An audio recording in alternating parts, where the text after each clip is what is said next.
take a deep dive into some of the games coming to that label. And finally, number 3 is to show you what the new label will be getting up to in the streaming world. I want to welcome streamers who are co-streaming this today. Hello. Some of you guys are guys who I have looked up to and watched for many years. And speaking of people who I've looked up to for many years, I am so proud to introduce Jeff Keighley, who will be helping me co-host us through this entire list of games. Jeff, how's it going? Thanks, Opal. It is so great to be here with you for the first ever live stream from Prime Matter. I was honored yesterday to reveal the label to the world at the Summer Game Fest kickoff event. And wow, you've got a lot of games there in that sizzle, over a dozen games. So I know today you're going to go a little bit more in depth to talk about all these games, to talk to a lot of the developers. But for those of you that might have missed it yesterday or just want to see it again, let's kick things off with a look at that announcement sizzle reel for Prime Matter.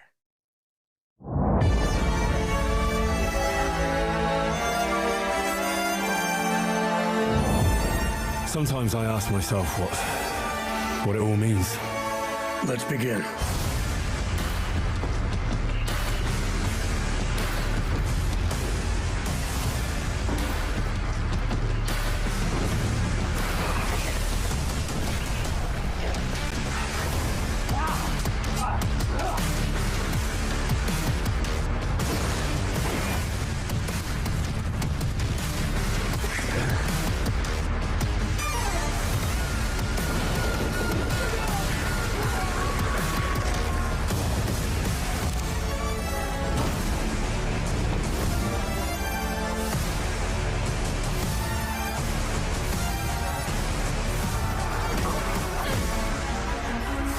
Is that who you are? My purpose makes me who I am.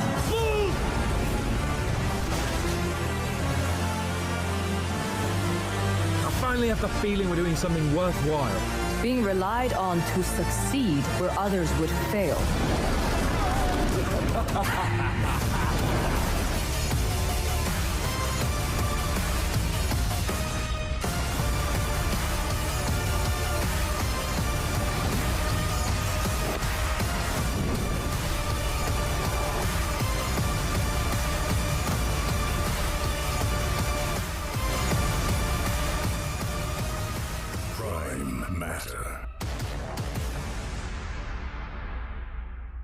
Okay, yes, that looks guys, interesting. You just saw 12 games and counting. And that's just the start for Prime Matter. But before we get into these incredible games, what I like to call the juicy bits, I want to talk to you about what Prime Matter is and who we are. Prime Matter is the new premium gaming label of Koch Media. It dedicates itself So it is Koch Media, to delivering not a range Koch of Media. immersive and diverse games from amazing development talent all around the globe. It highlights the varied influences of global studios and their different approaches to game making.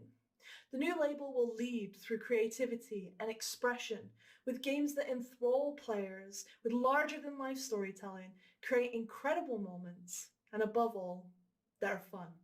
The team behind Prime Matter is a melting pot of incredible talent, led by seasoned industry veterans and complemented by a young, fresh, dynamic team of multicultural gaming experts.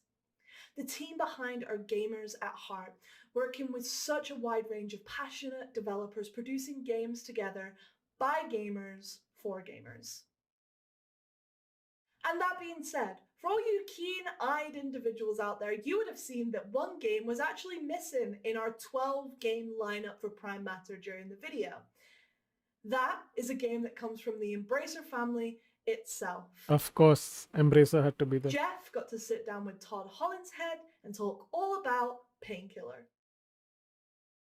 All right, you saw the news yesterday. Yes, there is a new Painkiller coming, and Todd is joining me now to maybe give us a few more details. I know this is kind of a fresh project for the team at Saber, and you guys, first of all, I love that you and Tim Willits are there, continuing to build out Saber. And Painkiller was a franchise You and I are both OG. We remember was it probably 15 years ago at this point? Yeah, it's been a while. Closer to two decades than one. My God. All right. Well, but it's one of those classic games. Let me ask you from a Prime Matter perspective, you've been in the industry like me all those years, and we remember that game. Why was this a franchise that you guys wanted to sort of bring back? Well, Painkiller, when I played it back in the early 2000s, this is a game that had, it was dark, a little twisted, intense, cool guns. These are the things that, kind of hit the nail on the head of what appeals to me in a video game, both as, as a fan and then also as a publisher at Saber. So, we're hoping to capture those same sort of elements and bring those into the new game. Yeah, you guys are certainly masters of doing shooters from all your time at id, and Painkiller does have a lot of that DNA of fast-paced action with a little bit of a twist to it, and the fact you guys are working with Prime Matter is also exciting. Brand new publisher, brand new label. What do you think of the fact that they're doing this label, and it's such a diverse lineup of companies and partners around it? I know you guys work with a lot of publishers, but it's pretty exciting to see a new label announced. That doesn't happen every day. No, it doesn't. And, I think that within the Embracer Group, it's just a business that is growing. We've got great leadership at the top. And so Koch Media is, wanting to expand their publishing. And I think that, the name they chose, Prime Matter, sort of is, it's sort of like the primordial soup of putting together stuff from nothing. So, yeah. It kind of makes me think of this is what we do when we make video games. You start with Pixel Zero, and then at the end of the day, you make a game. So I feel like that, that kind of resonates with hopefully the type of experiences that we're going to be providing, not just within Prime Matter and working with them between Saber and our partnership, but, across the Embracer Group as well. Yeah, no, it sounds like they have a lot of games in development, but the fact that you are bringing back Painkiller is really exciting. And I know, fans, of course, want to know a little bit about, what's the game going to look, how's it going to play. Probably can't share a lot of details about it, but you're kind of in the early stages of development now on this. Yeah, super early. And, if anything that I would share, I'd probably get assassinated for back home once it got back to the developer, because, all these, the first stuff that comes out almost always gets sort of iterated on and changed. And so we're trying to keep the lid on the details until we have something that's going to be really awesome to show. All right. Well, we will be waiting for it, and we know with you involved, it's going to be something very special. Fast-paced action, I have no doubt. So, new Painkiller coming soon from the team at Saber, published by Prime Matter. Thanks, Todd. Thanks, Jeff. Okay. I really can't wait to hear more about Painkiller and the fact that Todd and Tim and the team at Saber are working on it. I think we're going to get something pretty special when they are ready to share more. So, exciting stuff in that sizzle reel, Painkiller, Payday, but I know there's a lot more we're here to talk about today as well, right, Opal? Actually, Prime Matter has 12 games under development right at this minute. We're so excited to show you guys what us and the developers have been up to. However, before you see some of the content that we show you today, I do have to make it clear that some of this is pre-alpha, alpha, high-level concept, and some of it is about to release right around the corner. So please keep that in mind when you're viewing today's show. That being said, how do you guys feel about a psychedelic third-person survival horror game set on what it means to go on a journey about self-enlightenment and what happens when it all goes wrong? I got to speak with the developers of The Chant, work in progress title, about their game and who they are.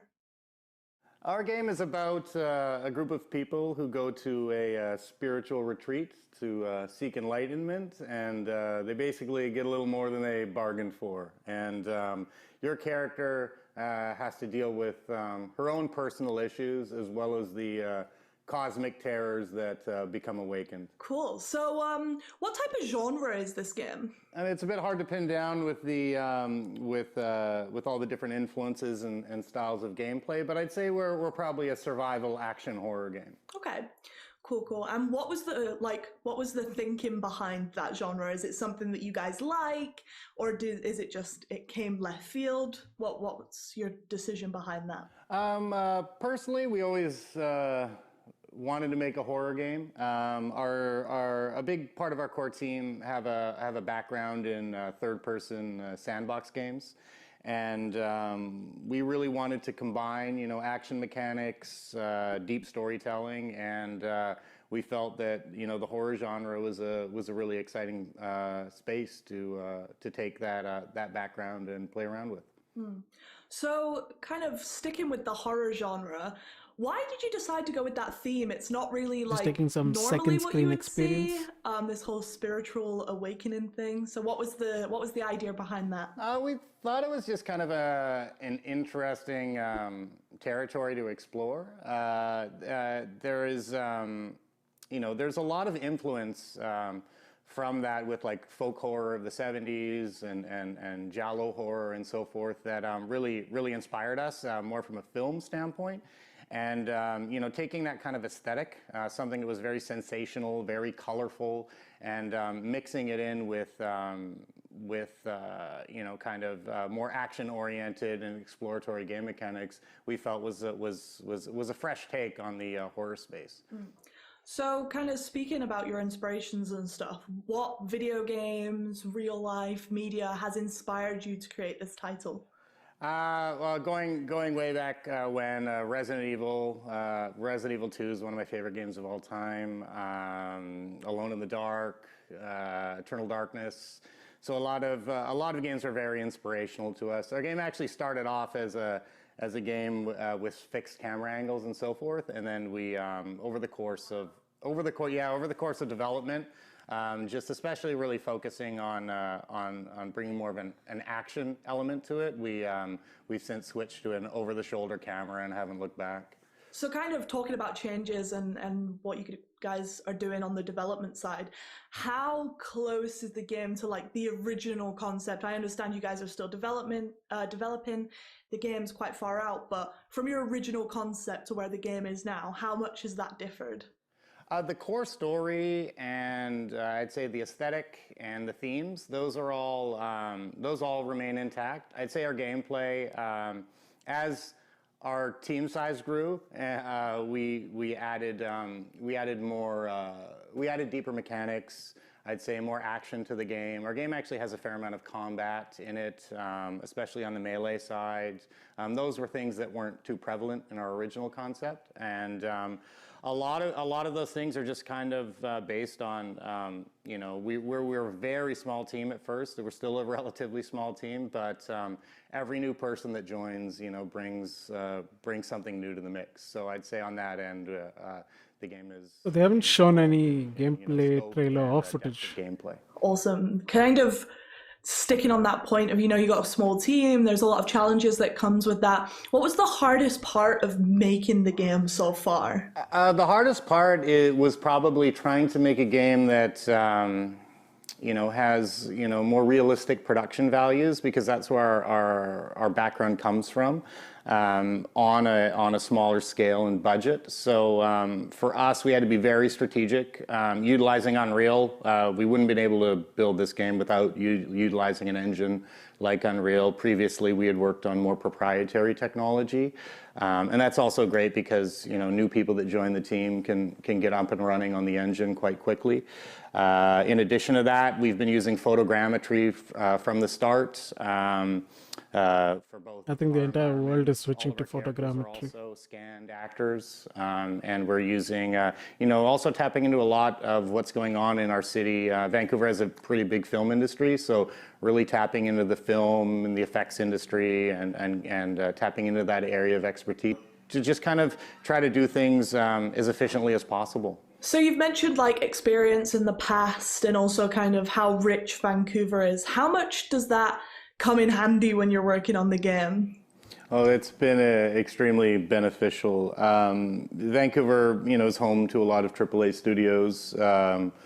a large portion of us work together at Rockstar and United Front Games, and we also have people who have worked at the Coalition and EA, as well as some smaller independent studios as well. And in addition to that, you know, having the film industry here, where we can utilize, you know, local talent. We're working with union actors. We're scanning actors as well that we're using for our characters, and we're actually currently auditioning a couple remaining characters for the game, and as well as doing the finishing touches on our new motion capture studio. So we're going to be doing a full cinematics push over the coming months. That's a really exciting place to be right now. Awesome. Sounds great. In terms of exciting things, when it comes to this game, what are you most proud of at the minute where you are? I think the thing I'm the most proud of is just what a small focused team can do when they're all, you know, sharing the same goal and vision. You know, as I said earlier, we come from different backgrounds, but everyone's managed to come together and really deliver an amazing amount of work for the team size we have. And yeah, it's really exciting to be working on a smaller team again, and you know, just having that kind of energy where you know, you're working with everyone on the team day to day. Yeah, I imagine that is a lot different to probably what some of you are used to coming from those massive studios. So finally, what are the benefits of signing up with a global publisher like Koch, and also, you know, being featured on their brand new label? It's truly an exciting place to be. We've been kind of pushing our game as far as we could, and this partnership is really helping to provide more reach and more resources, but I think most importantly also just having a partnership on getting feedback and helping to really expand and push the vision of the game. We've already received a lot of feedback on the title, and being a small team, we're often in our own little echo chamber, and you know, even in a short period of time, we've been able to act on a lot of the feedback, and the game has improved considerably since then. Well, Mike, thank you so much for your time. It's been awesome to talk to you and find out a little bit more about what you guys are going to be offering for the new label. And I can't wait to let gamers finally get their hands on the content. So thank you for your time. From psychedelic horrors to internet rumors, our next developer created the huge open world of Bohemia and took us on an adventure through the Holy Roman Empire. However, there have been some leaks that this action RPG may have a home on the Switch. Opal sat down with Warhorse Studios to try and get to the bottom of this. Kingdom Come Deliverance on the Switch. That is quite some news. Yes, that's true. Kingdom Come Deliverance is coming to the Nintendo Switch. And as you said, it's about gamers, devs, and games. In our case, or in this case, actually gamers play an integral part in the story. What do you mean? Well, some kind of confusion happened in the end of last year. We Warhorse Studios were preparing the release of the Kingdom Come Deliverance Royal Edition on PlayStation and Xbox, but someone most likely ticked the wrong box in Japan, and it looked like it's going to be released on Switch as well. Of course, by that time there was nothing existing like that. We were not even thinking about the possibility that Kingdom Come Deliverance could go on the Switch. However, Nintendo Japan took this information, some Japanese media, and then the snowball started rolling. All of a sudden it was the talk of the day. Kingdom Come Deliverance is releasing on the Switch, but as I said, nothing like that was planned at all, and we didn't even think about that. Now, a few months back, and we think it was still somehow cursing around in the Nintendo database, Nintendo of Spain posted a picture on Twitter where they had different pictures of open world games, and they were promoting already existing open world games on the Nintendo Store. And if you clicked on the picture, actually there was nothing like Kingdom Come Deliverance, of course not, because as I said, nothing like that is existing. However, again, it created confusion. People were talking about it again, like, okay, so is it coming, is it not coming? But for us, actually, and as I said, we didn't think about that until that time. For us, we started to think there's a lot of interest, there's a lot of buzz, people are actually talking about us, reaching out to us, like they seem to want Kingdom Come Deliverance on the Nintendo Switch. So we started to think, and since we are already in the Koch Media family or the Embracer family, and there's a lot of talented studios, so is Saber Interactive, and who but them would be actually capable of bringing the Kingdom Come Deliverance version on the Switch. So we sat together, and now we are here talking about the Nintendo Switch version on Kingdom Come. So what you're saying is that a community of gamers made this happen? More or less, yes. The community feedback we got, of course, was a big drive for this entire project. But this comes from our general background. So think of the Kickstarter project we had in the day. So without the community, there wouldn't be any Warhorse Studios or any Kingdom Come Deliverance. So we always try to be very close to them and working together with them, and even coming up with crazy ideas together with them. So for instance, the Savior Schnapps, our own liquor we created later, was actually a community idea. We have our own beer brand. We recently released fascinating. A blue brick set, like a building set for Kingdom Come Deliverance buildings. And now one of the latest projects is the Kingdom Come Deliverance soap bar, which should give you the real medieval smell. In that case, I must say, it actually medieval smells actually pretty well. And we are coming up with crazy stuff like that all the time. Our next new merchandise project is a Farkle boxed board game, kind of. So Farkle, for those who don't know, that's like this Kingdom Come Deliverance minigame, a dice minigame you can play in the game. And now with Griffon Studios, we are coming up with a boxed version you can get and play Farkle at home against your friends or against your family or whatever. So that's pretty cool if you ask me. But generally, if you're interested in these kind of stuff, just check the Warhorse Studios social media accounts. You get all the information you need there. Ooh, my favorite, soapy hot news. Speaking of soapy hot news, how do you feel about Warhorse being under the new label Prime Matter? It's a huge honor, of course. We were working together with Koch for over 4 years already. In 2019, we then even became part of the entire Embracer family. So that was a big thing. And now being able to take part at the beginning of something new, be there when there's a new label being created, that is a big thing for us. And especially if you consider that we come there as an established partner already, that is really cool, and we are looking forward to a bright future. Thank you very much, Toby. We cannot see what Warhorse has got cooking. However, until that time, Toby, goodbye! So are we. Thank you very much, and see you. From internet rumors back to reality, we will have more on Kingdom Come Deliverance for Switch as we get it. All right, let's move from RPGs to FPS games. Final Form, which is a working title, is an action-packed sci-fi adventure where you play the role of a humanoid avatar of a sentient spaceship sent on a mission to the edge of the known universe to battle an unstoppable plague. The game is still a long ways from completion, but here's a very quick peek at what's in store. We have enough viruses to fight here. We don't need to go to the edge of space. But okay. Reconnect. Interesting.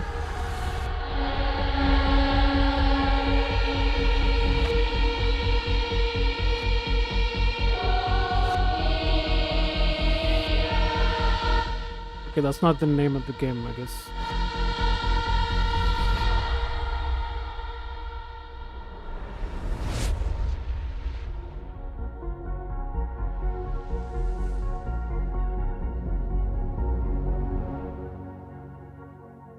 So is it called Final Form?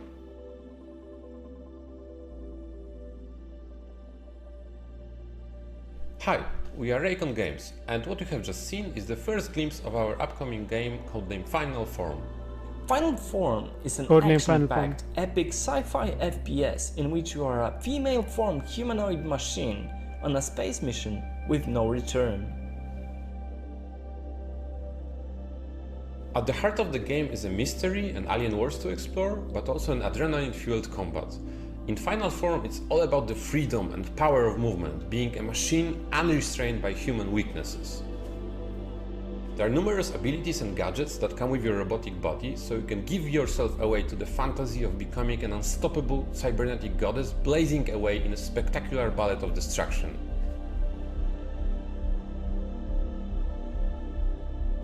Raycon is located in Warsaw, Poland, with additional team members located all over the world. The studio was founded and is managed entirely by game developers. Since the success of Ruiner, we've grown quite substantially. Currently, Raycon is over 50 brilliant game creators, and counting. We are not a huge team, but what we love to do is to evolve together with our projects, constantly finding smarter and better ways to achieve something truly unique. We build our work environment just like we make games, aiming for the best results and personal fulfillment. We strongly believe that the well-being of team members needs to be taken care of first, before we can pour all of that love into a game. The partnership with Koch Media has been very fruitful and inspiring. We're happy to be in the avant-garde of the upcoming new label. We're looking forward to share more on Final Form in the future. And in the meantime, please enjoy the rest of the show and see you around. Okay, a game to watch. You know, I'm waiting for the game to get to its final form. I have to say, guys, I love the soundtrack from Final Form. Moving on to our next game, which is just as special. What if you took Lovecraftian and Gygax themes and mixed it all together with hardcore RPG elements? That's exactly what Massive Works Studios are doing. I got to sit down with their CTO to talk about their game, Dolmen.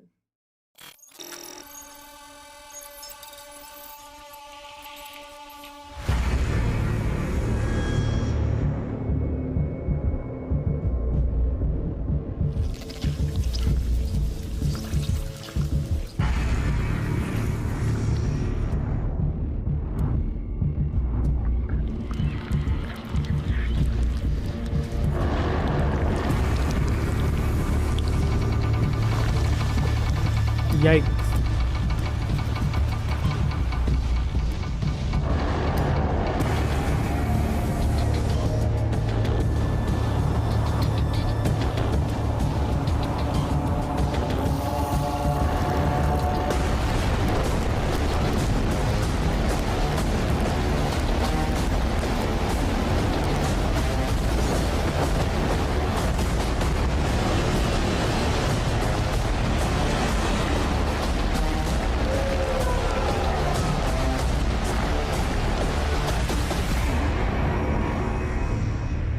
Dolmen. Let's speak now to Gabriel Ferreira, CTO of Massive Works Studios, who joins us now from Campinas near São Paulo in the southeast of Brazil. So, Gabriel, what is Dolmen about? First of all, it's a pleasure to be here and to participate. Well, so let me tell a little bit about what Dolmen is. Dolmen is that kind of a game where the hero needs to save everyone from an alien threat. Fighting with all kinds of monsters and struggling to keep going forward. Yeah, that's the kind of game that Dolmen is not about. In this game, you actually save the drillers, which is the alien species that live on that planet, but you're going there to help a company save its investment. So you're not really the nice guy that's trying to save everyone. It's just a job.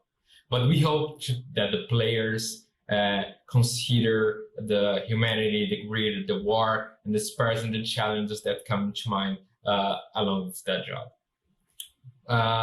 Taking all that part, and yes, Dolmen is also about fighting all kinds of monsters and struggling. After all, it is a hard game. It's a hardcore game. It's inspired on Souls-like, so yes, you're going to die a lot. Awesome, thank you. So when thinking about the name Dolmen, obviously you guys went for that for like a very specific reason. What's the thinking behind the name? Why did you go for Dolmen? So there was many things that came to our mind when describing the name of the game. Dolmen, which means a single chamber tomb, a megalithic tomb. we thought it would be a good word to describe this stone, this crystal that we have that is related to death. In many ways, everyone that deals with this crystal in the game is close to bringing problems to everyone that is around. And we wanted it to be the main piece of the game. Cool. Awesome. And now I know that people may or may not have heard of Dolmen before, so it is already out there in the world. But how long has it taken to get to this point? Oh, it's been a long journey since the beginning of the project. We started at late 2016, so it's been almost 5 years now, and probably just a bit more to come out. But we and about our journey, if it wasn't the support that we had since the beginning, either our community, the Kickstarters, and you guys, I believe we would not be here right now. Lovely. How have you been inspired by other games? You mentioned like the Souls-like obviously inspires it. You know, are there other games that inspire you? And also, what games do the teams like?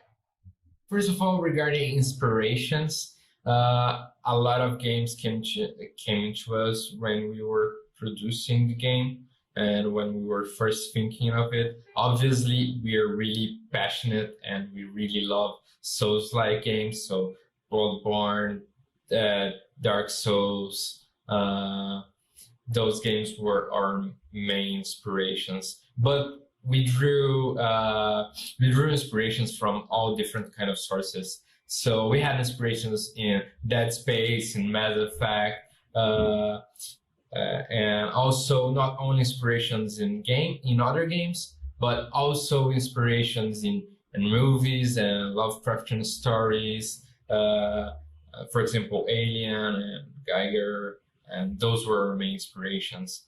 About games that we most like and games that our team likes, it's really hard to say because we have a team that ranges from liking Dota to CS and Souls-like games.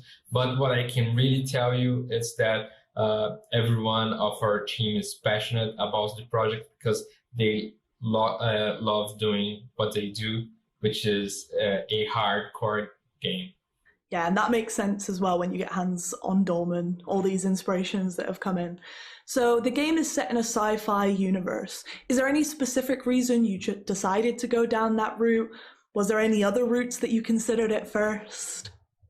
Yeah. Well, the humans are afraid of what they don't know. And the universe has infinite possibilities. There is always something unknown that we can explore in space. So that's I actually had a long discussion with a friend about how that's not true. We fear what we know of. To throw everything that our insane or suspect minds exists. So we wanted to use the sci-fi as a tool to reach this goal, to present the player a world of unknown that he can fear and he can enjoy it. No, absolutely.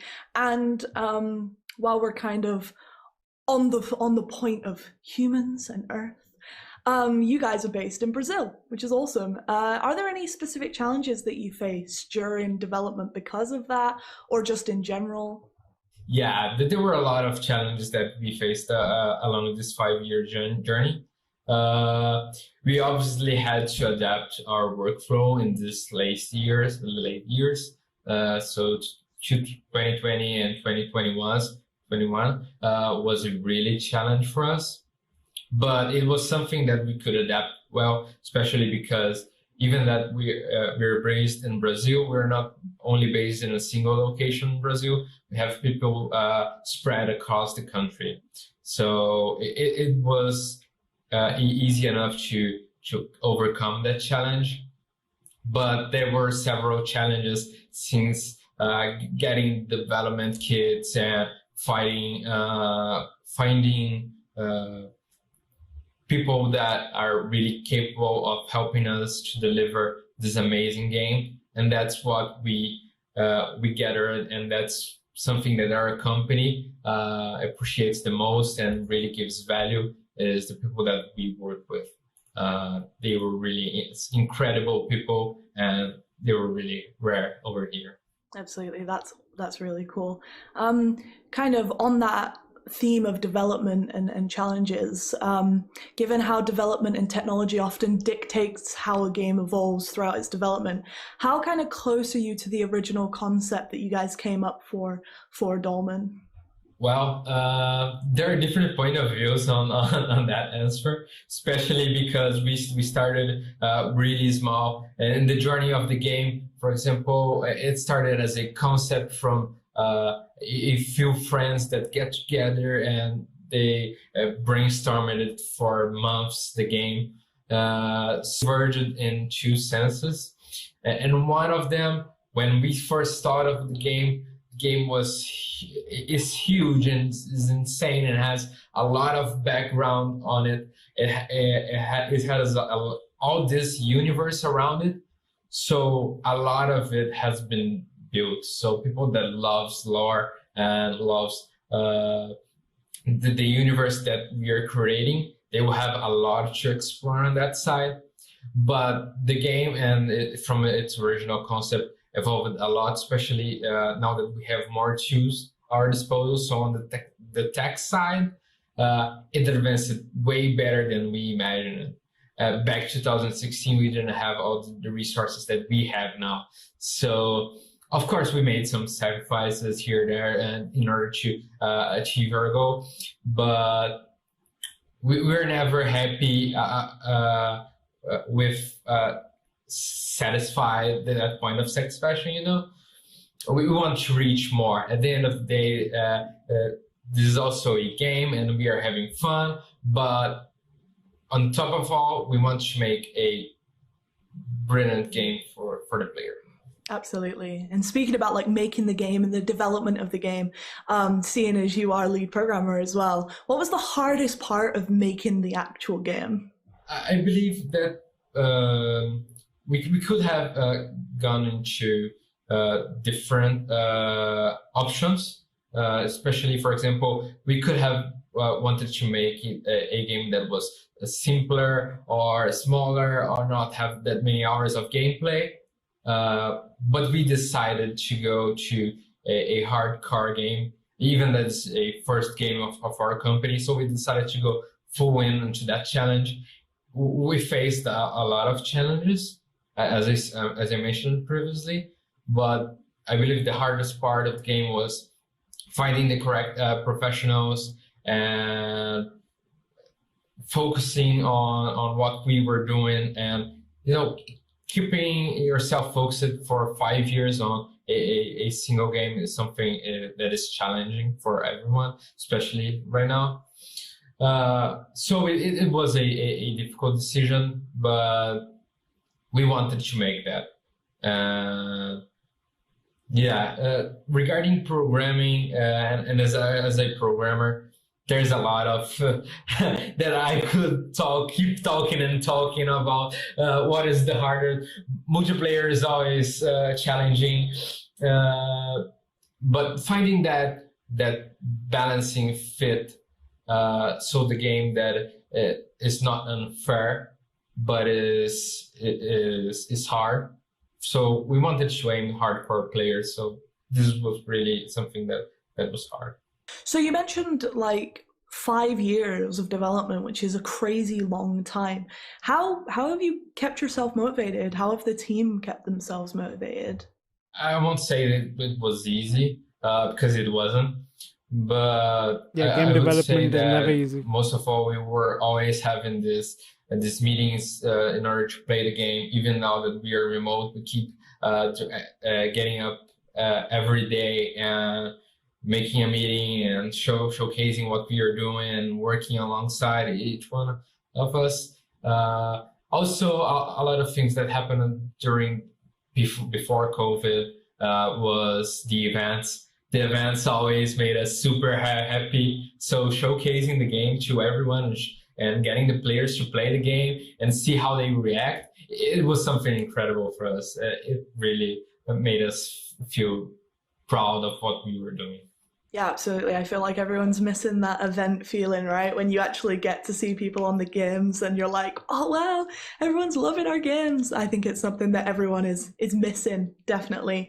Speaking of kind of motivation and happy times, what are you most proud of this game? What have you guys worked on that you're like, yeah, we did that? I believe that the universe that we created is amazing. It has a lot of background from it. So, for example, we even made some comics for it that we prepared. We have a lot of story, some crazy cinematics. So we're really proud of the universe that we created, this game that we made, and achieving what we did is what makes us feel proud. And now that we have partnered with you, getting to expand that universe and getting to get closer to our original concept and what we meant for it, that is something that makes us really happy. Cool. Awesome. Speaking of partnership with us, what are the benefits of signing up with a global publisher like Koch on their brand new label? That's really an amazing feeling for us. Koch really helped us and takes care of the operation that we couldn't make it for ourselves. They have an amazing team of QA localization, so we can reach different countries and players everywhere. We have a great producer that worked with us, helping us reach our goals and really deliver the game that we want. And without Koch opened the doors for us on that sense. And being part of this new label is a great opportunity for us, and also to know other game developers and expand the game community. And and to meet you as well. We really thank you for this opportunity. Absolutely. We are so happy to have you guys on board. And more importantly, I am so excited to actually let people play this game at some point under this new label. So thank you so much for your time, Gabriel. It's been awesome talking to you. And yeah, let's release Dolmen at some point under the new label. Thank you for your time and see you later. Thank you. See ya. Now, the first title from Prime Matter will be the beautiful, highly anticipated King's Bounty 2. We have a first look at the gameplay trailer, and then Opal got a chance to sit down and talk with CEO Nikolai Baryshnikov. The balance is off.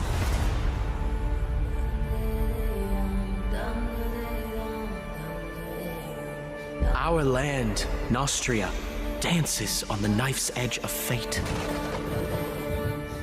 King Claudius, my father, cannot lead, and his absence has set the realm in motion. Something is coming. Now the burden of the crown falls onto me. Nostria was flourishing, but there is unrest. It used to be beautiful here. My wife and I had a nice life then. Conspiracy, sabotage, necromancy. They all threaten this land asunder. But we must unite, for distorted terrors are advancing. Rumors tell of a false prophet, putting our hope in something that does not exist. A seer foretells that our Savior is among us. People of Nostria, you laid faith in my father, do so to me. We must look towards the horizon, fight back the darkness, and preserve the light of our land. For Nostria!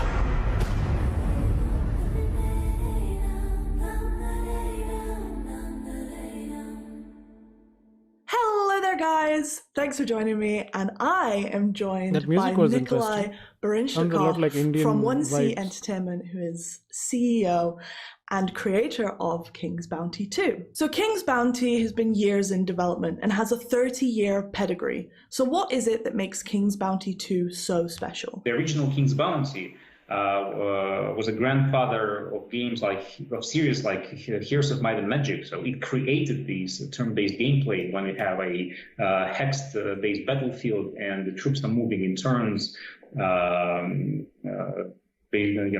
like chess pieces on the board. So I think that's the key. The cornerstone of King's Bounty. Absolutely, and kind of speaking about that, and I know as you mentioned, the first King's Bounties was 1990, and then you had the King's Bounty that you guys created in the 2000s. What technical improvements now that we're in 2021 are you most excited about implementing into the new King's Bounty 2? Well, I'm a huge fan of the core aspect of the game with tactical battles. And if in the previous games the battlefield was always a flat surface, so now we're bringing the battlefield into 3D. So we will have line of sights, hills. Like simple example, if your archers are located on the hill, they will do like extra damage for the high ground, etc. So moving the battlefield to 3D is a huge step forward. And then the whole role-playing part, the exploration part, we decided to move more towards games like, Fable or Mass Effect, kind of, epic, big role-playing games, as opposed to have a top-down isometric view of, tiny little character on a horse just galloping around the map. So we are moving towards this kind of Isometric is the word I was looking for in my other stream. The diagonally top-down view.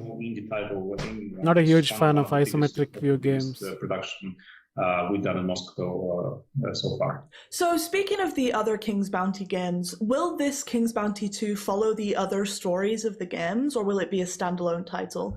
No, the game will not follow on any previous games. But even the previous King's Bounty, they all sort of like disconnected. There was like the main protagonist, there are a bunch of like, evil guys. There's like a small quest. And I would say that a previous King's Bounty, it was not like an epic RPG adventure. So the game was more about just battling random monsters on the map and solving some little quests. And then King's Bounty 2 is really, a epic adventure. We spent like dozens of hours solving puzzles, working with different factions, making decisions that change the character and the world. So we're really moving much more towards an epic RPG. However, this is a rare combination where our game, King's Bounty, is not an action RPG. It's not a Witcher game where you have to, quickly press buttons on the joysticks and battle enemies in the field. It's interesting crossbreed of a high fantasy role-playing game with a tactical strategy title, which it's not like quote unquote was never done on console, but this is fairly unique combination for the console. And for me, like a great inspiration was the modern remake of XCOM, for example, because I was a huge fan of XCOM that was released in 1994, 1996, and the modern console reinventing of XCOM. This is something we're trying to achieve with King's Bounty, really make a modern game that works well on modern platforms, that works well with current understanding of gamers, how a game should look like. So we're trying to enhance it in every possible direction. Yeah, cool, awesome. Kind of speaking about the story of King's Bounty 2 and how it differs, it appears to have a darker, more gritty aesthetic compared to its predecessors. What was the design philosophy around that? Why did you decide to go with that instead? That's an interesting question. We've been debating on the design approach. And again, as I said, we spent a lot of time prototyping, working on the core gameplay and the looks and the art of the game. Previous game had this more cartoonish, kind of fancy indie look, but we decided we are now trying to play in different league. We're trying to make a much bigger title, a big game, an epic adventure. We've been, astonished by, modern fantasy titles, both in Hollywood and in games, and we thought that this is a good idea actually to upgrade King's Bounty to what we call like high fantasy or like realistic fantasy. So it's not a dark fantasy like Kingdom Come when they're like, you know, dirty peasants, everything is bad.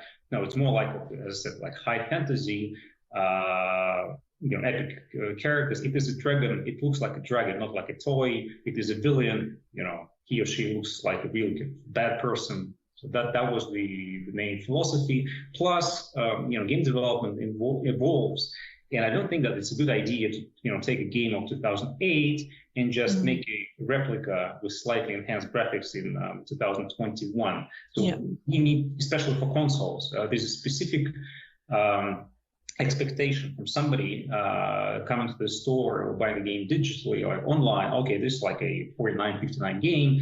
It has to look graphically and gameplay wise like this. There's an expectation, and we believe that that's what we had to do. Yeah, so we've mentioned that this game combines different kind of like ways that you can play the game, basically, you know, from third-person RPG elements to this unique fighting system, this kind of chess-like fighting system. Kind of, why did you choose, you know, with the evolution of game design and how people play games, why did you choose to stick to these hybrid game mechanics? Do you think that this is kind of what makes King's Bounty? Absolutely. I think you got it spot on, so I don't even need to answer. King's Bounty is again, is a grandfather of, you know, turn-based games. So if you remove tactical combat from King's Bounty, then it becomes, I don't know, Mass Effect or Kingdom Come. So this so we can play around with evolution of this gameplay, make it more fun or realistic. But obviously, this is the core. So this is a tactical game with a lot of role-playing aspects and high fantasy aspects, and not the other way around. So again, gamers who like RPG with shooting elements, you know, games like Cyberpunk, this King's Bounty is probably not for them. I'm sorry, just it's a different game. Yeah, and in terms of, you know, we've mentioned kind of this new 3D world that you're creating when it comes to the fighting style, and then these RPG mechanics and making this world feel more alive and more exciting. What was actually the hardest part of you making the game? What took the longest time? What kind of caused you the most headaches? Hard to say. Again, first of all, this is a multiple platform game, so there are specific technical issues that prolong the development. If you make just, let's say, a PC title or just a PlayStation game, then, you know, you are not having a headache of porting to different platforms, getting different you know, specifications, TCRs, approvals. So that adds a lot. And then secondly, the production itself, as soon as we went away from this kind of cartoonish kind of, you know, easy-looking isometric view into a 3D high fantasy and the production of assets. So we wanted to build like a huge map. We wanted to populate this map with a lot of characters that would just move around, go somewhere, you know, have their own like stories. Then we decided to, instead of having like text dialogues, we decided to produce a lot of engine-based cutscenes to push the story, to explain what's going on. So we even had to buy our motion capture studio. We worked with like a dozen of actors, and there are hours and hours and hours of in-game based cutscenes, which in the past could be just dialogues and pieces of text. That was another huge complication. No, absolutely. And then the final question, what are the benefits of signing up with a global publisher like Koch and being on their brand new gaming label? Oh, that provides us a lot of additional support because I'm not sure that all gamers understand how games get to the market. So making a game, writing pieces of code or drawing this amazing sketch of a dragon is only half of the puzzle. So it's like yin yang. You need a lot of support from production people, testing, localization, manufacturing retail units, putting all this units into the retail shops in the world, making mass market communications. So we decided to cooperate with Koch Media. That seemed to be the ideal partner. So we are on the market for many, many years. And I would say very honestly, I was personally a bit scared if we do it just ourselves, that we might not have the human resources to deliver the information about the game itself. We'll work with all the platform holders as effectively as in a co-production and co-publishing with such esteemed partners, Koch Media and Embracer Group. So I'm quite happy. Awesome. Well, that's it. Thank you so much for your time, Nikolai. And I cannot wait for people to get their hands on King's Bounty 2. Oh, me too. Trust me, me too. After 2 years of development, that's going to be one of the most exciting days for me in 2021. We have 12 titles. We keep saying it. And honestly, I shouldn't have a favorite. It's like picking between a favorite child. However, this next title speaks to me on a gaming level unlike any other. This third-person action-adventure shooter So has Jeff will keep disappeared? you up at night, tossing and turning with its horrific, nightmarish creatures. Oh, I don't like horror. Alice in Wonderland meets I guess Alien, this is Scars or as Above. one US journalist put it, Tomb Standing. Guys, sit back, relax, grab a pillow, because you get a world-exclusive look at Scars Above. Good job. Dr. Ward, Dr. Yoshida, get to the bridge, please. Here's my Time pillow. to see what's inside our alien guest.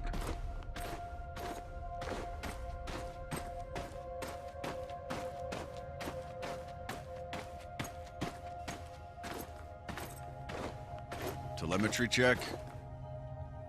Telemetry check. Here go.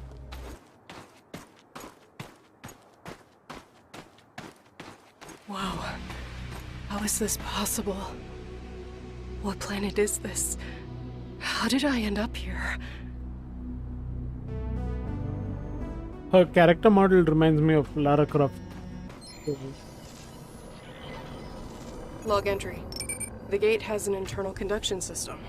The 3 points on the rim seem Game sensitive. actually looks interesting. A targeted blast of electricity should cause a reaction.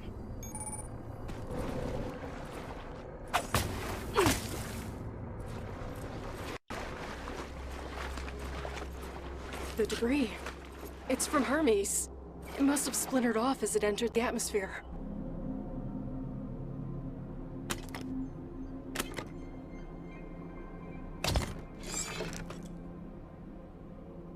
Mira. It's still intact.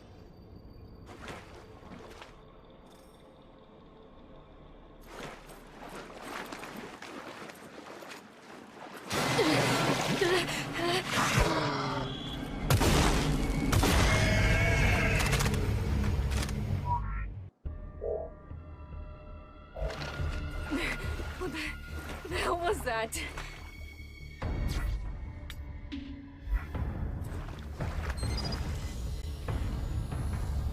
Log entry.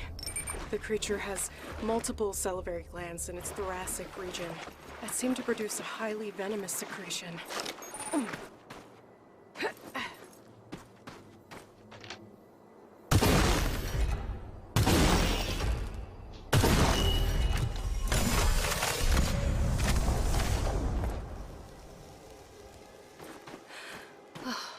Wow. The whole place is covered with some kind of organic residue.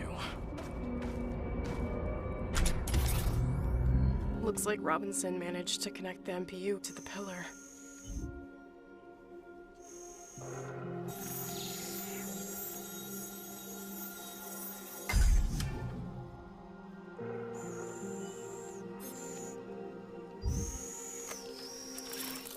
This will help me get through that tissue webbing.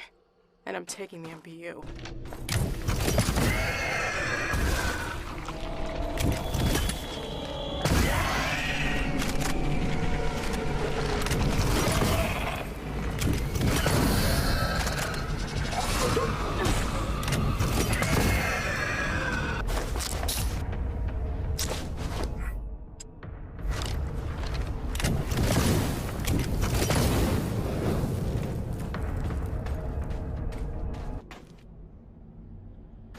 Who were the architects of this place?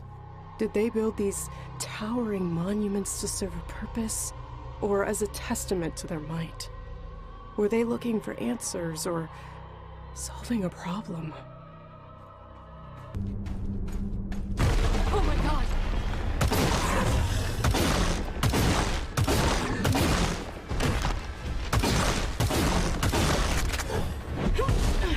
Is that a mini boss?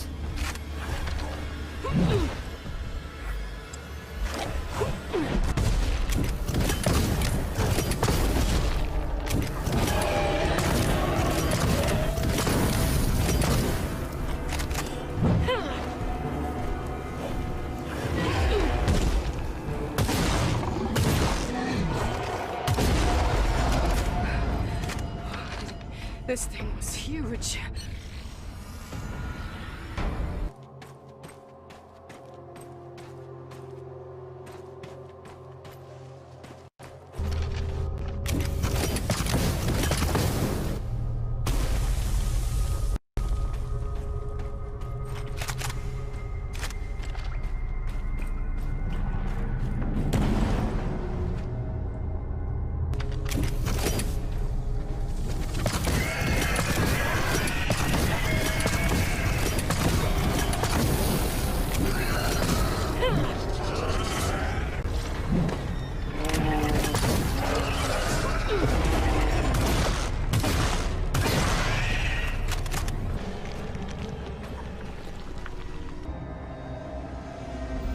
The appendages are dripping with the fluid that's freezing the water.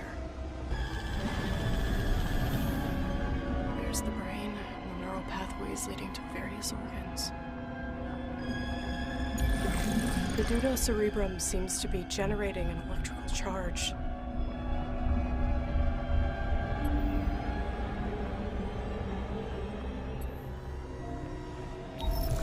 This neural pathway is conducting large amounts of bioelectricity.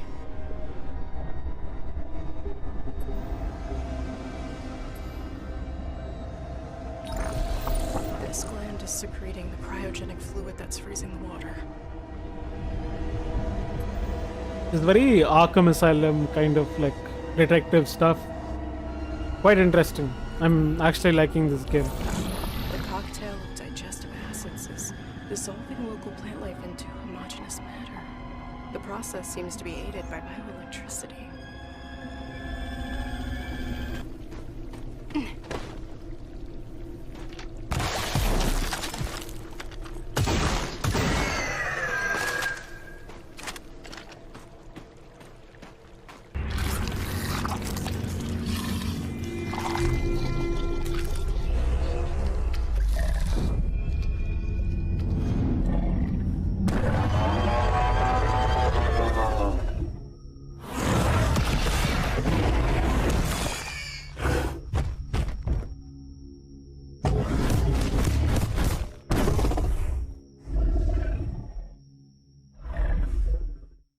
That really was something. And last week, Opal had a chance to talk to the developers, Mad Head Games, and ask them what their game was all about.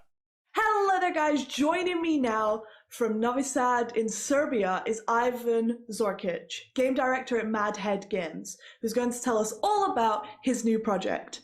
So, Ivan, what's Scars Above all about? Hey there. Scars Above, well, an alien object appears near Earth. And a team of astronauts is sent to explore it, to do a close-range scan. However, for some reason that I don't want to go into now, this results in them in an event which causes them to be transported to an unknown alien planet. So our protagonist, Kate Ward, who is a mission specialist, she's an astrobiologist with a background in engineering. She's one of the members of the team of astronauts, of the team called SCAR team, which is Sentient Contact Assessment and Response. So she is on the ship doing the scan, and she ends up on this stranded on this alien planet. So one moment she's with her team in the ship, and the other moment she's on this strange planet alone. So she explores. She finds out that her team is also stranded on the planet. She has to find them first, and it seems that some time has passed. She doesn't understand why, and also the planet is very hostile. So there's a bunch of dangerous creatures, monsters, and everything seems to want to kill her and the rest of her crew. So she needs to find out what's going on, solve this mystery. How did they end up here? What does this planet want from them? And the story unravels, and she actually learns about the place and learns about the mystery behind it. But it's all about like being stranded on this kind of scary, but also in a way strangely beautiful world, and facing a lot of nasty creatures and monsters. Yeah. So it's like kind of keeping on that theme of the realm of possibility and whatnot. How much in the game has its roots in the real world, and how much is just plain crazy sci-fi? Well, it's mostly sci-fi, but the themes come from the real world. So they're inspired by the real world. I think the best stories come from the real world, even if they're, about, as I said, dragons or fairy tales, and of course, spaceships and space exploration. Like, there's always this component. So on one level, Scars Above is about reason versus terror. And this is a very important topic to me, and that's a very real world topic for me. Like, in our world, a lot of bad things come out of fear. And this fear, gives birth to some unreasonably dark actions, which lead to more bad things and more fear and more bad things. And in a way, Scars Above is like, for me, a metaphor for reason standing up against terror, science against darkness, knowledge against ignorance. So apart from kind of staying within sci-fi, and obviously that kind of opening up the possibility that this can actually happen makes sci-fi what it is there any other important reason to you to keep that sense of realism still there in the game? So there is, like, yes, there is a reason to keep realism, but I think the better word is to make it believable. So like, if you go for absolute realism, you're kind of limited on what you can tell, the story you can tell. It kind of is like, there is fiction element to the sci-fi, right? But we want to make it believable, and the reason why this is important is because I would like to create this what if vibe.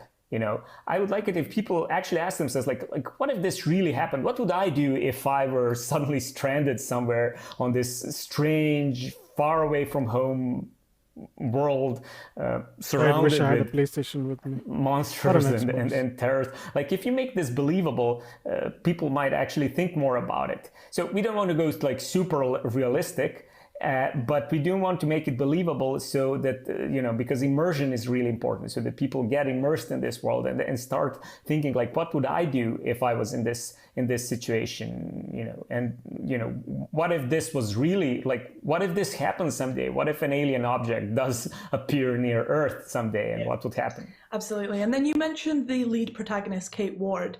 You told about her job title. What else about her? Like, who is she? Why is she? Kate is awesome. We love her. So Kate is a very strong and very capable, but also a very caring person. So she's an astronaut. She's a scientist, a team member, a colleague, an explorer, and she always has like this childlike scientific curiosity. But one thing she is not, and that's a warrior, like a trained warrior. She's not a soldier, so she's not like a space commando or anything. And and she does end up in a situation where, like, she needs to fight for her life. So that's a theme that's kind of like really interesting to us, because the fact that she's not a trained combatant doesn't mean she's not capable. So she has like a strong will, a sharp mind. And she's very brave and tough, but like, she's under tremendous stress in our game, and we want to show how vulnerable she is, how scared she is, how distressed.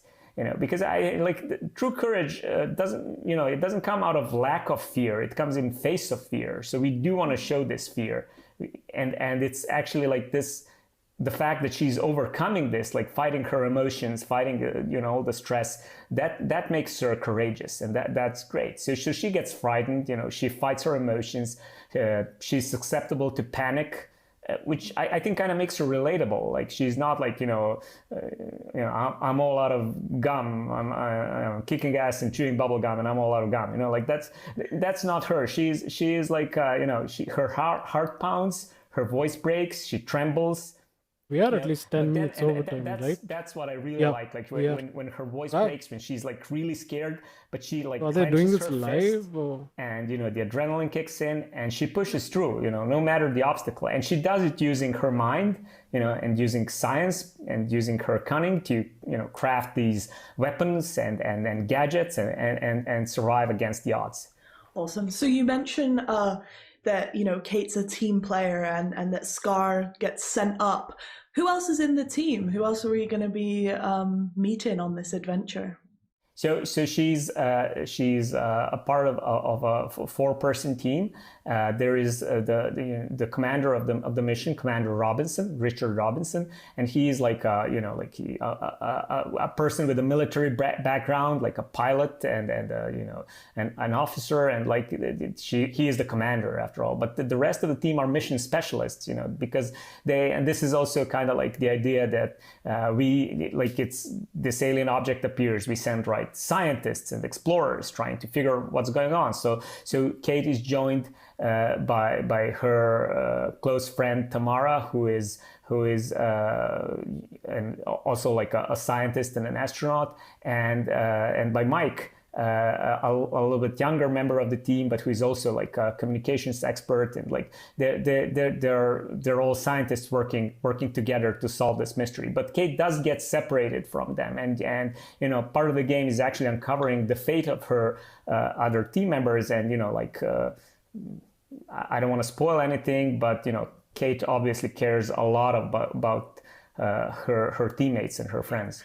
Speaking of best feelings that you can have, what are you most proud of up to date of Scars Above? I'm actually gonna give you a corny but very true answer. I'm most proud of the team.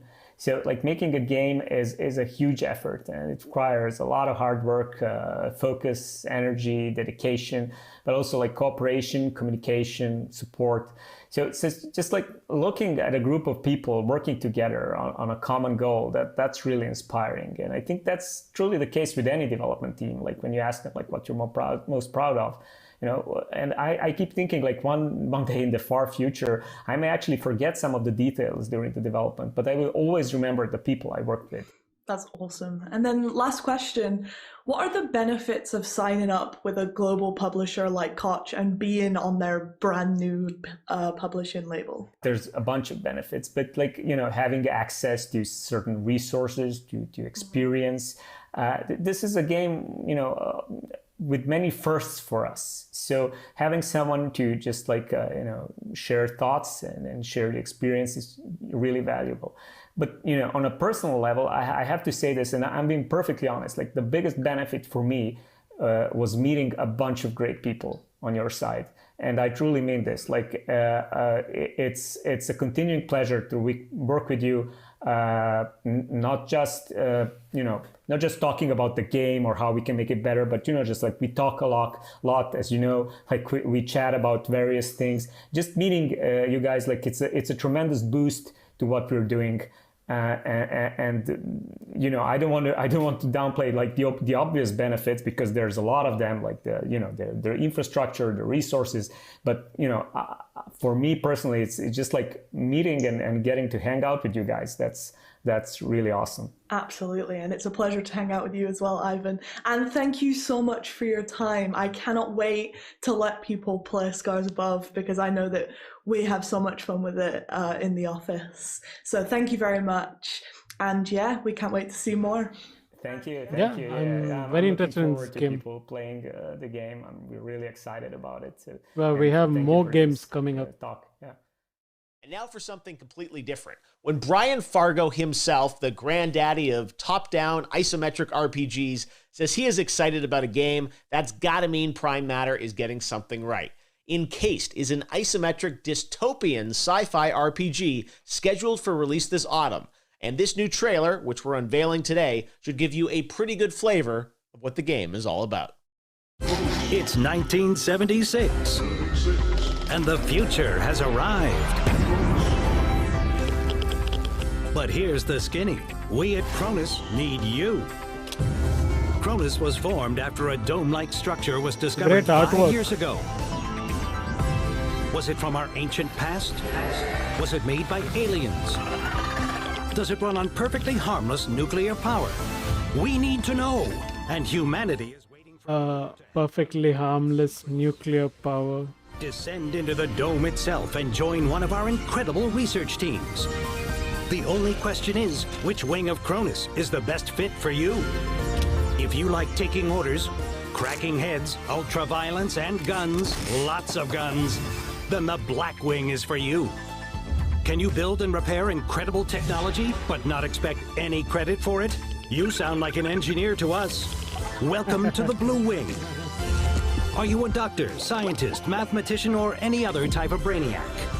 We've got you covered in the White Wing.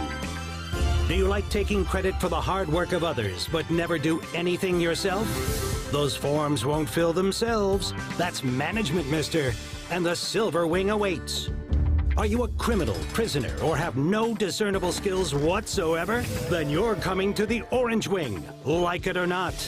Are you ready for adventure? Are you ready to make the change with us? Are you ready to love it so much that you'll never want to leave? Then join Cronus and take the second giant leap for mankind under the dome. And that's not all. Opal got to sit down with the creative brains behind Encased. Check it out. Let's go to St. Petersburg in Russia and speak to Vyacheslav Kosahin, creative director of Dark Crystal Games and the brains behind their upcoming isometric RPG Encased. So, Slava, what is Encased? So Encased is an old-school RPG in the sci-fi post-apocalyptic setting, basically. Awesome. So the name Encased is kind of, you know, it's a word and it has various meanings. What's the thinking behind the name?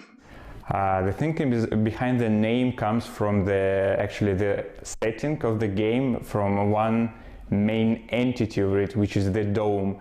The game takes place in the anomalous zone called the Dome, which was found somewhere in the last unknown desert on the Earth and on our planet. And well, basically people who get in there, various scientists, technicians, soldiers and adventurers, they can't get back. This is sort of a one-way road, so those guys who explore the dome, they are encased in there, which I think makes some sense in this regard. Absolutely. Yes. So I know that you guys have been developing this game for kind of a long time now. How long has it actually taken to get to the point where you are now? So we are developing the game for 3.5 years now. We started late in 2017 with some pre-production, but obviously we have thoughts about a project like this for years and years before that, before those crystallized in something, something that really exists. So it takes 10 years of thinking behind this game, this project, and 3.5 years of actual production time to this point. So considering how long it takes, how do you guys keep yourself so motivated just on one particular title? Well, we can't say we have any problems with motivation or our own, because for most, if not everyone on the team, this is the dream project that comes to life. So that's fine in this regard. The motivation is always high, but also we are in the early access, and we're really open with the community from the very early stages of the project. And because of this openness and talks with the community, and we have had a crowdfunding, and now we are in the early access, we have this constant feedback on the project, both positive and sometimes negative. which obviously keeps us motivated. If we would be on our own for those like 3.5 years and some extra time we'll spend on developing this game, maybe the motivation could decline a little bit, but with those constant talks with the community, shared feedback, we're all good. Awesome. And then kind of bringing it back to the game, given how development and technology often is basically dictates how the game evolves throughout its development, how close to the original concept that you came up with years and years ago are you now with the game that you have currently? The overall concept, we managed to keep it alive. We managed to keep it true. It's a very old school CRPG type game, which is inspired by many golden classics of late 90s and early 2000s, and in that regard, it all those ideas survived through the process, which is really great. Most of the mechanics, abilities, perks, and all those little things which these RPGs are built from, we managed to put it in there too. But obviously, because technology changed and even time passes, some less important things, I'd say, like maybe graphics or maybe art style beats or maybe some topics and themes, we explore those, transformed and changed during the process, because making games and RPGs particularly, it's an iterative process and takes many iterations to figure out what is the heart, what is the idea you want to bring to the players. So those transformed and crystallized during this long development. But the original concept, the very heart of it's all in there, which is really great. Yeah, so speaking about the concept, what's the actual narrative of Encased? The story of Encased is a story about exploring this anomalous zone, the Dome.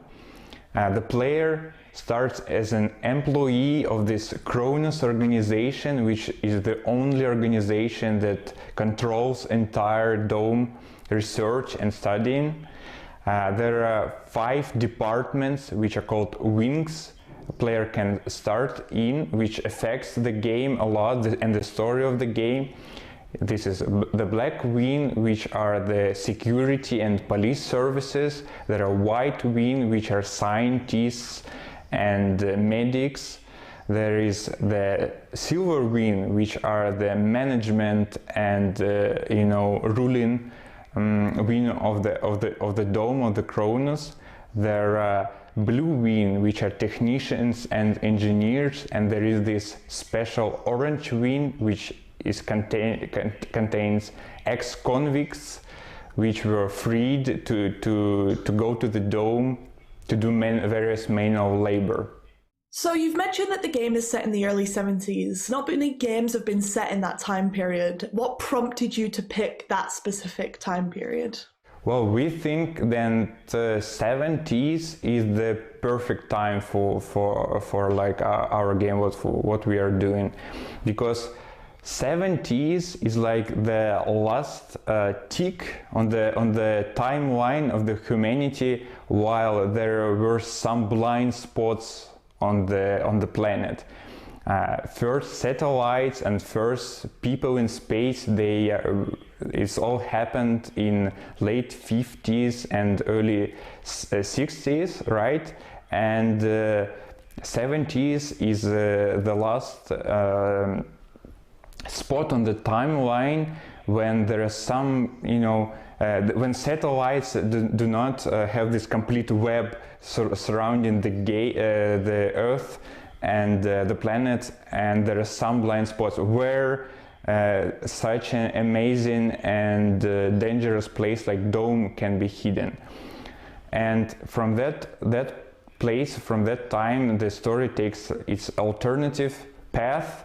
Instead of going further to the space, humanity sort of descends into the dome to study it and to do those scientific researches and do those miraculous discoveries, basically. Yeah, so you mentioned that this is kind of like almost a parallel universe. How far did you deviate from what like actually happened in the 70s compared to what happens in the game? I guess it's seeing as you said that it devolves, it's quite a bit.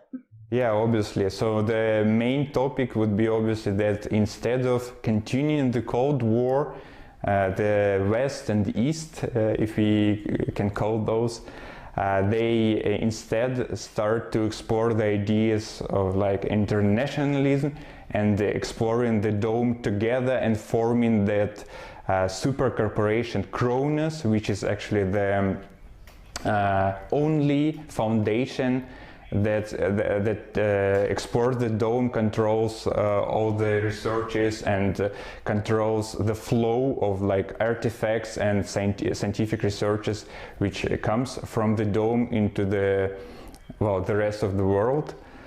And yeah, those ideas are quite different from what happened in the real world, I guess.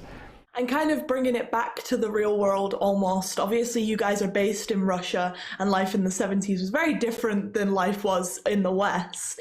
How much of that do you think translates to an international audience once we get out there? And how much do you think people won't understand because they just, no one kind of really lived over there, or no one really knew what was happening over there? Well, as I said, I think the game pursues the ideas of internationalism when very different parties across the world could put their own struggles, political and other struggles aside, to humanity become something bigger when it's combined with everyone is united together to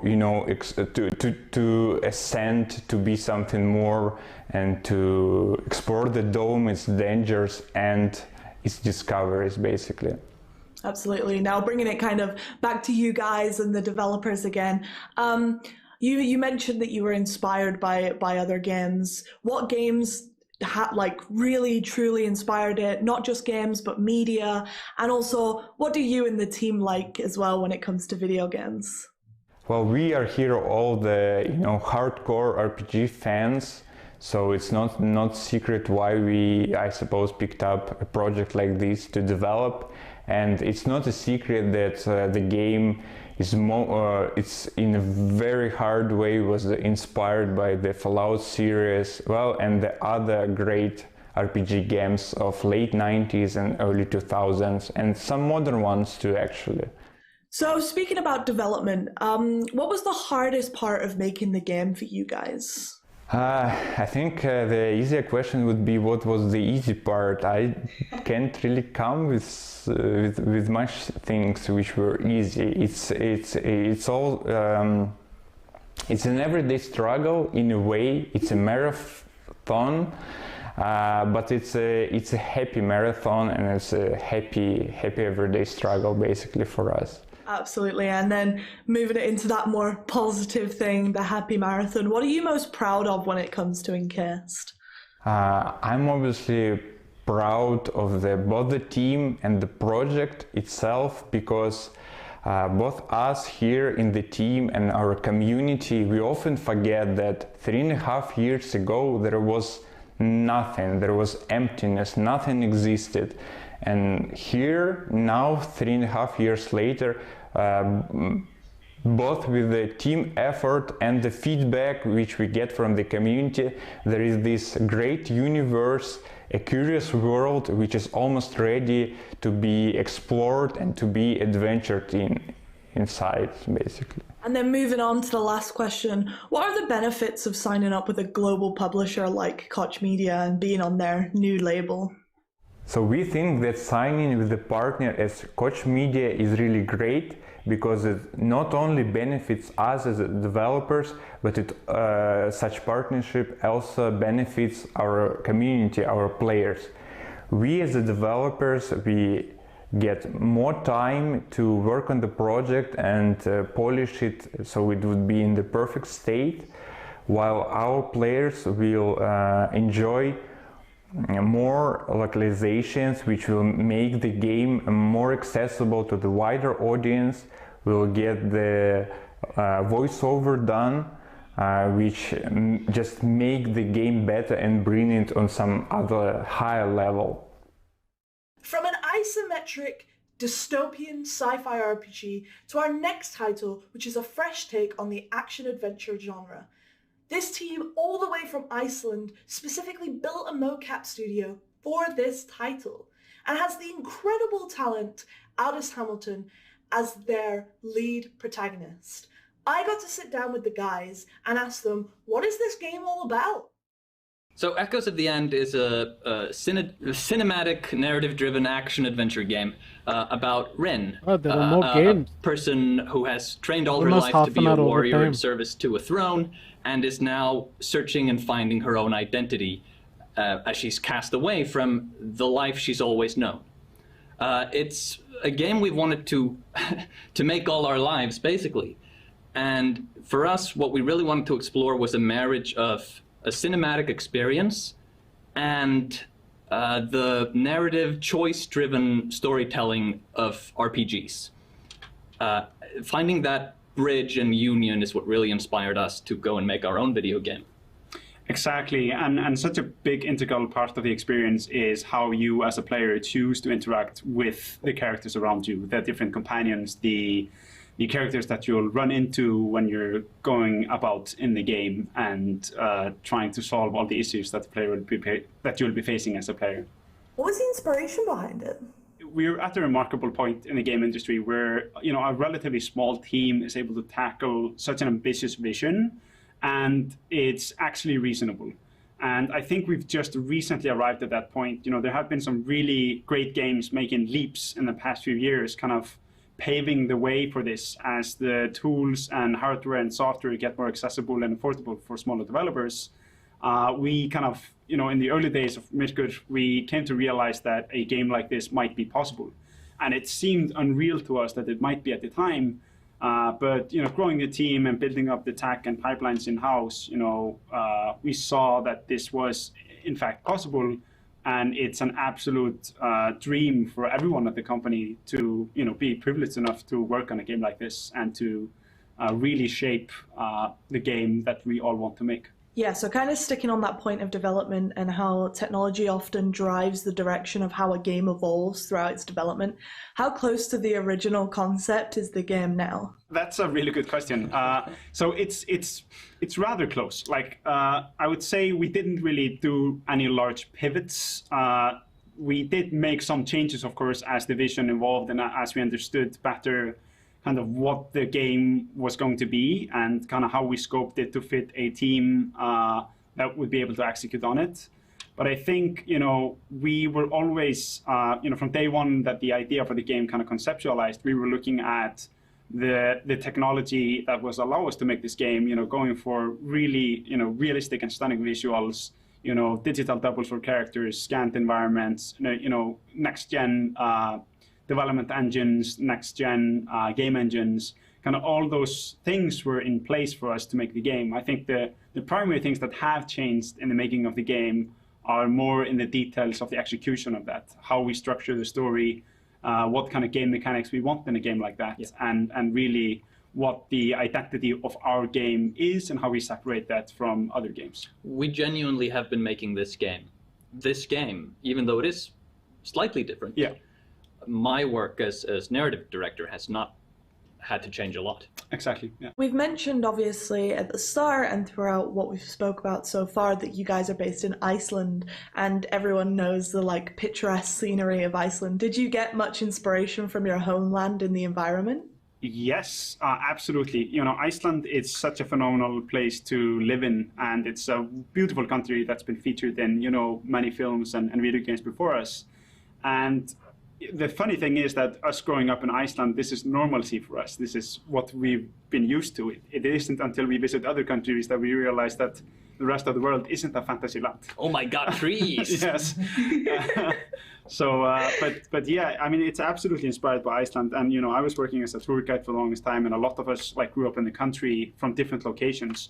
And we pull from those locations in the game, and even for some of them, we have nearly one-to-one replicas of them, in the game. But the game itself isn't based in Iceland, of course. We're just taking inspiration from the more fantasy level vistas and visuals. Because while all this is true, while we love Iceland and while we'd be fools not to utilize the access we have to Icelandic natural phenomena to scan and take references from, we don't want to make a game about Vikings because it's something that's been done a lot, and we really want to make a unique IP that is ours and that no one has seen before. Yeah, and we kind of touched on characters, and you mentioned the main character at the very start. Tell us about her. Tell us, what made you choose her? Why does she exist the way that she exists? I'll hand that one off to you, I think. Yeah, it's always a tricky question to answer without getting into any sort of spoilers. Yeah.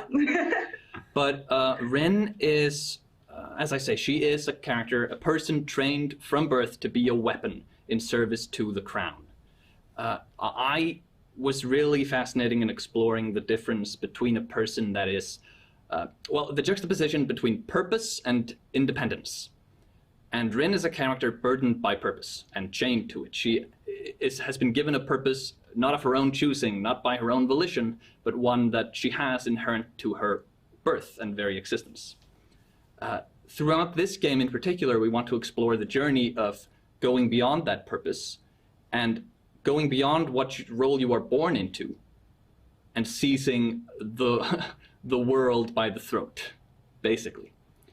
And I would say that she's born with certain powers that make her both a pariah and a uniquely powerful individual. But with that power come certain challenges and certain superstitions that she's challenged to overcome. I think that's general enough to avoid spoilers. Yeah, Would you like to add to that? And just to add a layer to that, I think with the main character, she's, throughout the game, you're constantly meeting new people. You're setting her in, we start with her familiar setting, her kind of role in society, and her kind of what's expected of her, and we kind of break free from that throughout the game as we meet different characters, and Rin kind of finds her own path and purpose, like Magnus spoke on. And I think that's really where the player also steps in and kind of forms those new relationships that Rin forms throughout the game, and really is an effector on those. I think what really heightens Rin as a character in the game is the performance by the excellent actress behind her, who is Aldís Amma Hamilton, who is absolutely phenomenal at portraying such an awesome character. What's the hardest part of game development so far? I know you guys are still in the development, but what's been the most challenging? The most challenging part of game development? I think that's a different answer for every game. Yes, I think that's a different answer for every game, and I think it even might be a different answer for every team member, depending on the different perspective that they have into the game development. I think for us, it's been vitally important to find the right people to work on the game. And that's a really difficult thing to do, finding the right people who you believe in and who are really passionate about making games like this. And we've been lucky enough to find the right people so far, and we have exceptionally talented people on board with us making this game. And I think while that is often from the outset it's an invisible part of game development, but it's absolutely essential and extremely difficult. Yeah, so you kind of mentioned before that, Iceland's quite small. Does that mean that you guys kind of struggle to find that talent that's out there, or is it quite rich in terms of game development? So, as usual, Iceland is excellent per capita. We're the best at everything per capita. And among those in the Nordics, we have the most developers per capita. That's not really a useful metric when you look at the fact that we're only like 300,000 people, basically a small fisher town someplace. But Iceland is completely unique in the way that CCP, another pretty well-known developer here in Iceland, kind of paved the way for all the other game developers here that are now thriving. We have a great educational infrastructure that pretty much covers all the different fields of game development here in Iceland. So we have exceptional talent coming out. And so I think, considering the size, we have great access to talent. And another part of it is that we've had a lot of Icelanders who got into game development early and moved to other countries and then moved back with a lot of experience helping new teams form and build games here. So while it's definitely a challenge to find people in a smaller nation, we're blessed by the fact that we do have exceptional talent here, and we have an educational system that is actively each year graduating new students who know game development. What Halldór is saying is that we're a nation of nerds. Yes. And like another per capita is that, I don't know, it's an incredibly high number of people in Iceland who play games at all ages. Yep. Like an insanely high number. Yeah, that's really crazy. And, we've kind of mentioned what's the most difficult part about game development, but what are you most proud of up until this point?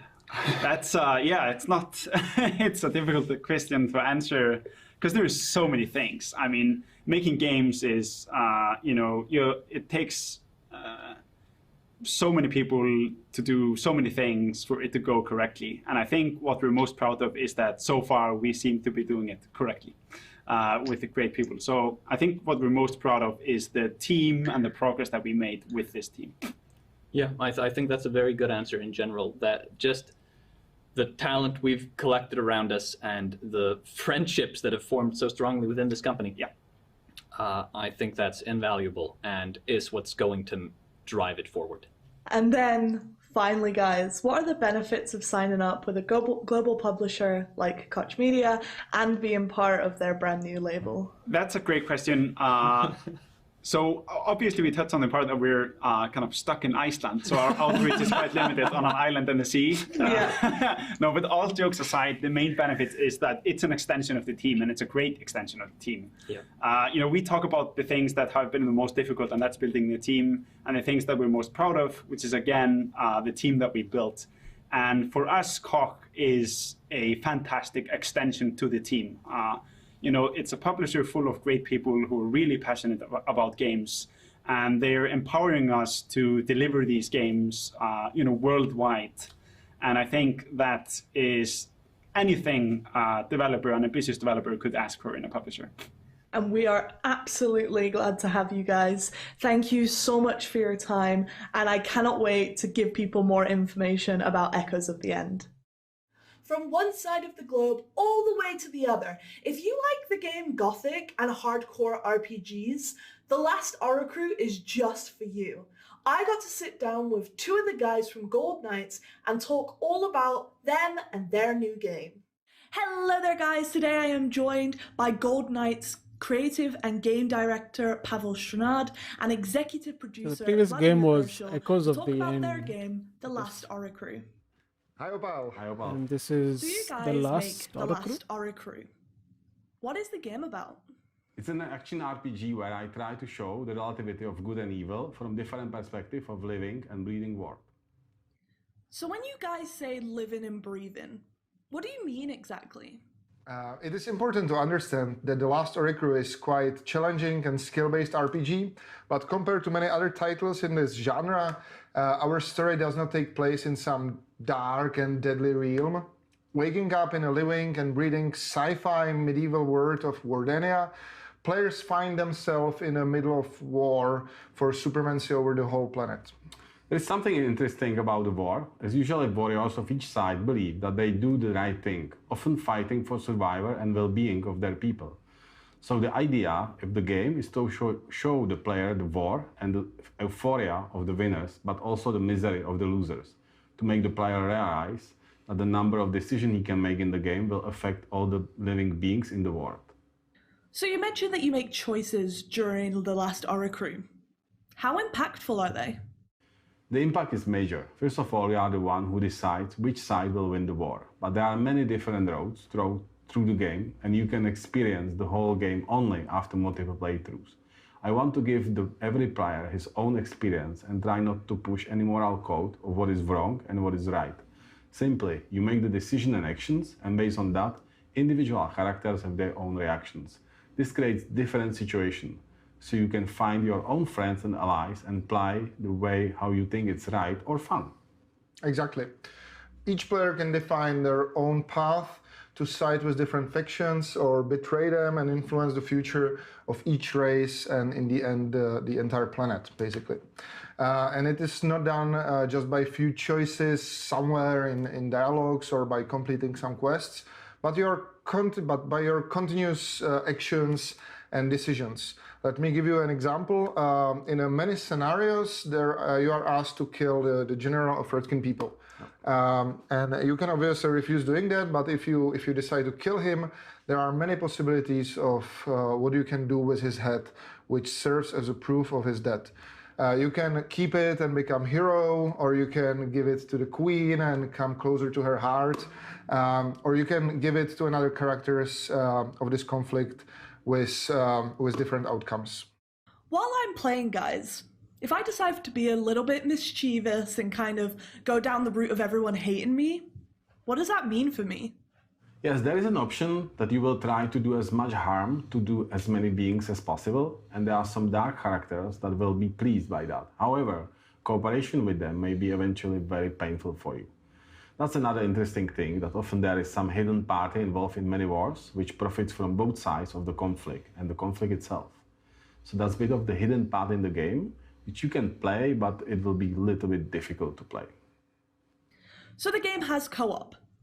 Can a friend help me with the boss battles? Can we play the whole entire game together? How does this work? You know those lonely nights when you play games which are super exciting for you, but you feel a little bit sad that you cannot share that experience with anyone? That was generally the idea. Yeah, there is a great demand for couch play in the whole third-person action RPG genre. So we are sure that for our future audience, the co-op is going to be one of the most or the key features of our game. And that's why we went even farther. We have many situations what can be solved in co-op differently than in single player. So you can find new fun ways of how to kill some bosses, or solve some puzzles, or reach some special secret areas. But you know, at the end of the day, combat is bread and butter of an RPG. So if you, for example, play as a melee tank, while the second player plays a magic support, you will enjoy tens of awesome hours of shared fun. Oh, wait, so you're telling me there's magic and melee? What does this mean for the combat of the game? Well, the combat is targeted at more experienced players. I'm very much on the wave of recent challenging RPGs that are based on the skills of the player, timing and stamina. We are trying to build some interesting magic mechanism in the game that would let you use some more than block and fast attack buttons. But, you know, don't forget that our world has sci-fi roots. So what is for someone magic can be for more developed culture or technology. But be prepared to die. A lot. Like a lot. Yeah, a lot. A lot. And finally, guys, I just want to ask you, what does it mean to be under Koch Media's brand new label? Honestly, it was the best step we could do in our game development. It helped us dramatically increase the capacity of our development team and focus primarily on the game itself.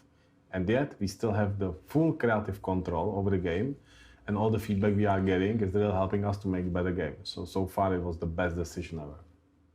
Yeah, I'm very pleased that I could use my long-standing experience with big publishing houses and restructure the game and the team to shape which was the right fit for such a strong partner as a Koch Media. From the very beginning of our cooperation with Pavel, we were thinking big and aiming at building a really memorable new game franchise.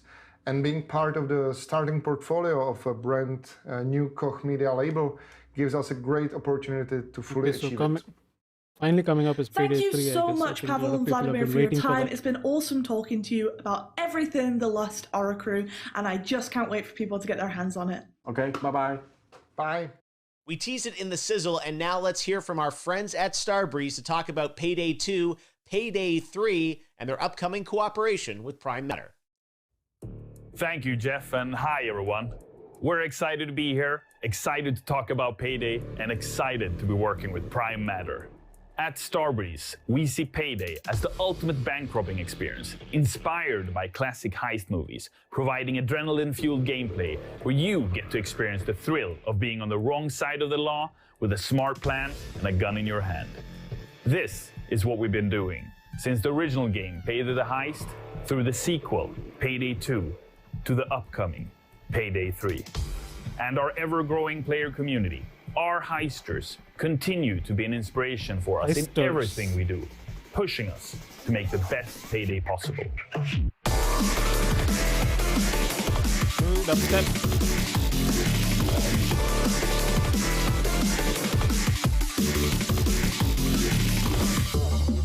The world of Payday is an exaggerated reflection of reality where order is kept by the long arm of the law.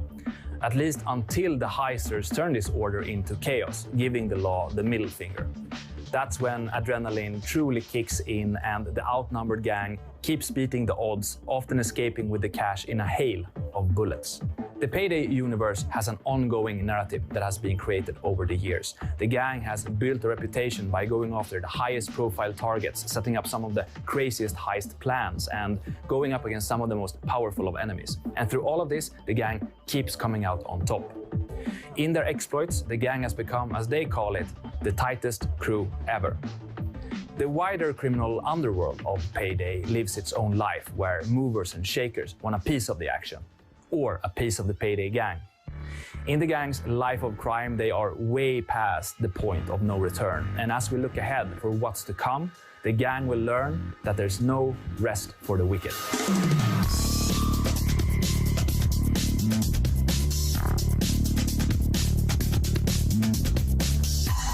This legacy is something that we treasure and will build on, expanding on this epic story, taking you all with us into the future of Payday.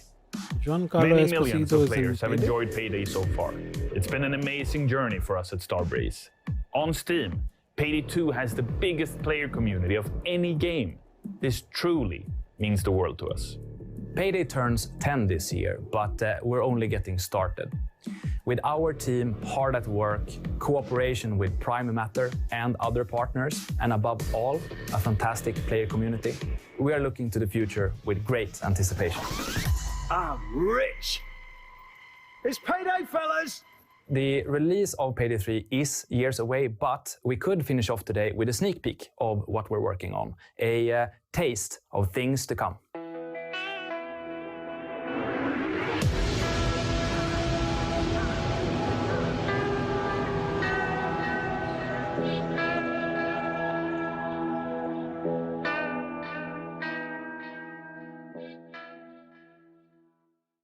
Well, there you have it. Quite a lineup. And Opal, I know we're going to be hearing much more from Prime Matter in the weeks and months ahead, right? Ooh, that's a great question, Jeff. Prime Matter will be taking a huge leap into the streaming world. From June the 14th, we'll be streaming 3 times a week, every week, providing you guys with gameplay content, achievement and trophy hunting streams, as well as Dungeons and Dragons in our own universes, cooking streams, and so much more. We also want to get our developers involved and have it so that you guys get to know our developers better. Not only that, but expect to see a lot more shows from us in the future. And Jeff can help us out too. Absolutely. I cannot wait to see what Prime Matter has for us in the future. Thanks for announcing with us yesterday at Summer Game Fest, and I look forward to being back with you again later this summer. No worries, Jeff, and thank you for your time. It's been awesome hosting with you, and I can't wait to do more in the future. And a thanks to you guys watching, to the streamers who are co-streaming, to our new gamers who are looking forward to the titles that we've shown you today. We are focusing on making fun, unique, and honest content for you guys. So, stay safe, stay cool, and I will see you guys on Monday. Bye! Wow, I'm glad they let us know the stream is over. Okay, so my thoughts. This was an okay stream. Nothing that wowed me or excited me so much, except one game called Scars Above. So we'll just go through the order. First, they spoke about Painkiller, that there's a new Painkiller game coming from Saber Interactive. No trailer was shown. Then we spoke about some game called Chant, I think, which is a survival action horror genre game. Again, no gameplay footage or trailer, and that is kind of the theme set for the entire Koch Primetime gaming stream. A lot of developer interviews. Normally I like that, but I think they had way too much time. I was expecting this to be an hour worth of event. Maybe I got my timings wrong, but this was a 2-hour event. Then Warhorse Studios spoke about Kingdom Come Deliverance and how there was a lot of confusion about them being on Switch, and that was just a misunderstanding. And now, because of the demand, they actually considering being on Switch. So it was an interesting story on like user-driven things that are born out of like user pressure or just interest. Then we saw a game called Codename Final Form. Again, nothing too impressive, but okay, we will watch for more. We then have Massive Work Studios that showed us a little CG trailer, I think, about this game called Dolmen. Looked a lot like Returnal, and that was a decent looking game. We'll watch for more. Then we saw a game called King's Bounty 2. Now I'm not really into that kind of game, but I guess people who saw it understood or whatever, enjoyed it or whatever. Post that, I think let me see my notes. We finished Dolmen, then we went to King's Bounty 2, and I'm just gonna go ahead and pause this video so it doesn't disturb everyone. Production fails.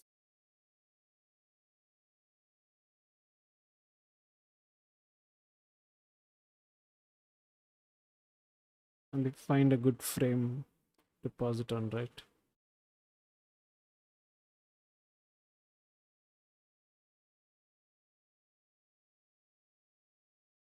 Probably pause it on stream over.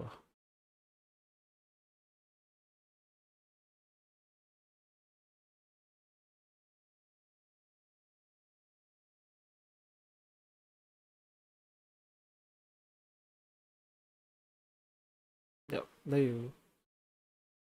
So everyone knows. Anyways, where was I? Yeah, so then we after King's Bounty 2, I think was my pick of this show, which was Scars Above. It is a lot like Outriders, similar concept. You're stuck in a different universe or whatever planet, and you're like alien life forms. But of all the games shown, I think that is the most interesting. It had it's from a developer called Madhead Games.